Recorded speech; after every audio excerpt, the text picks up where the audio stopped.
Let's bring in Dave Ruggles, a father who is relocating his family from Wheaton, Indiana, so his son can attend in-person classes and resume playing basketball. Good morning. Thank you for joining us. Good morning.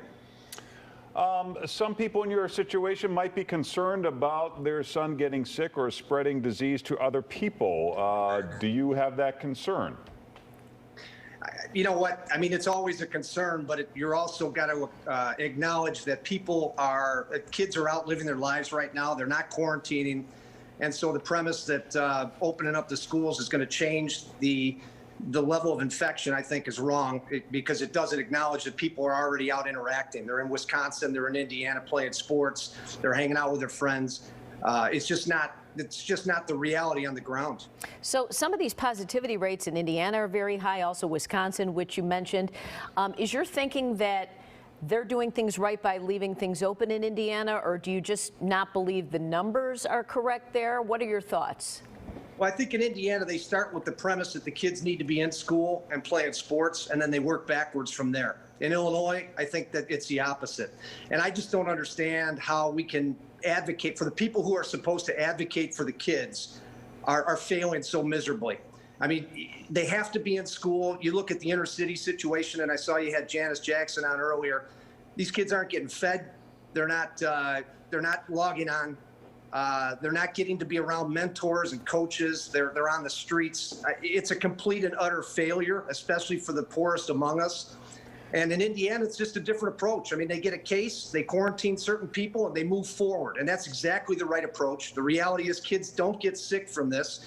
The transmission at schools, you said it yourself earlier in your report, that that there's cases in the schools, but they can't prove that the transmission occurred in the school. So it's like having a bad kidney and amputating your arm. Well, Dave, wait, hold on a second, because kids do get sick, right? And you talked about, you said the reality on the ground, and Robin pointed out the numbers in Indiana are high as well. So what reality on the ground are you seeing? Are you seeing that those numbers, you don't think that they're correct? Well, I challenge your premise that they really get sick. If you look at the numbers, if you look at the death totals under the age of 18, it's a minuscule number. Obviously, every death is too many. The hospitalizations nationwide for under 18 is a minuscule number. But Dave, deaths are not the only metric they look at. They look at, I mean, some of these kids, some of these people suffer permanent damage of some kind they're seeing with organ damage, neuro damage, and I guess it's your right to take that risk. But again, it's not my premise. That's what the epidemiologists are saying. So what do you say in response to anxiety, depression, and suicide numbers for kids? I mean, well, those things they know how to treat. They don't know how to quite treat COVID. It's an unknown virus. You can't treat suicide, Barry. You can't treat suicide. That's true. It's a problem as well.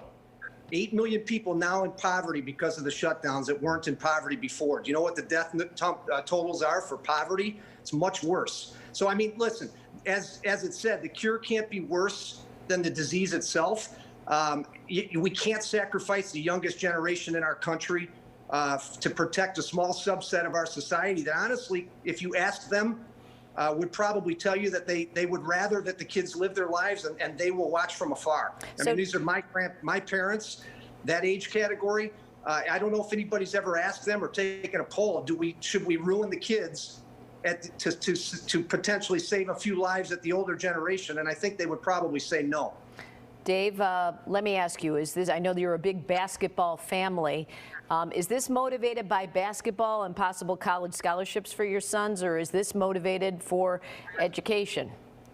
Well, I think the e-learning, I call it not so much learning, is a disaster. I want my son in school 5 days a week. That's what they're doing in Indiana. Yes, he's a very good basketball player, but I think the social side of what they're missing out on is far bigger than basketball, but just the experience of being around other teammates, being around coaches, being around teachers, being around other kids. That's something that these kids need.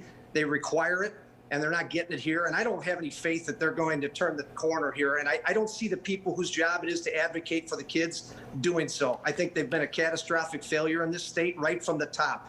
Well, what about if they... And I can't be part of it. There's a chance that winter sports might still happen. Would that mitigate your move? Listen, I hope winter sports happen here. I don't see how you can have winter sports, let's say in Chicago, if you can't get the kids in school. I think they keep moving the goalposts. I think that they're going to have an approach that's going to be that the first sign of trouble, they're going to cut and run. And I just don't see that as the right approach. I really hope it works out for people here. We fought like heck for everybody. I fought for the people who don't have the ability to pick up and move like I'm able to do.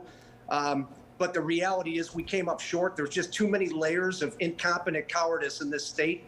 And you know, people that are supposed to advocate for the kids simply not doing it and not seeing themselves as essential workers, not seeing the downside emotionally and mentally to kids. I mean, you talk about long-term impacts of things.